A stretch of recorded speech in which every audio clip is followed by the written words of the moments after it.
हों या फोत हों, मिलेगा। ये भाई ये जहाँ भी होंगे अमाल सालिया करेंगे तो बाप को सवाब पहुँचता रहेगा। दुआ करें या ना करें सवाब पहुँचेगा, दुआ करने से और है। लेकिन ये भी याद रखें कि सिर्फ औलाद ही साले हो तो माँ बाप ना हो, माँ बाप को भी साले होना चाहिए। ये याद रखो, आज हम हैं, हमारी औलाद भी है, हमें भी साले होना चाहिए। लेकिन इसका फ़ायदा कितना है? मगर माँ बाप साले दुनिया से चले जाए ना तो औलाद के पीछे से अल्लाह पाक हिफाजत फरमाता है। उस बाप की सालियत की वजह से, सिर्फ औलाद की नहीं, हम साइयों की भी हिफाजत फरमाता है। क्यों?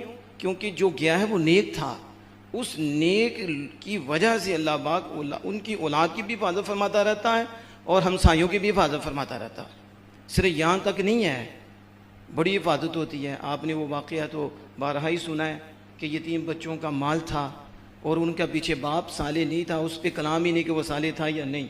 दूसरा था, तीसरा था, चौथा था, किनवी पुश्त में जाकर और ये 16वें पारे में आया है वो बाप नेक था। उस नेक बाप की लक्कड़ दादे से भी ऊपर था वो, तो उसकी नेकी उन बच्चों को फ़ायदा दे रही थी। खालिक कायनात इतने सिलसिले में गया हुआ साले बाप, उसकी बरकत फिर भी उस इतनी दूर की औलाद है उनको दे रहा था।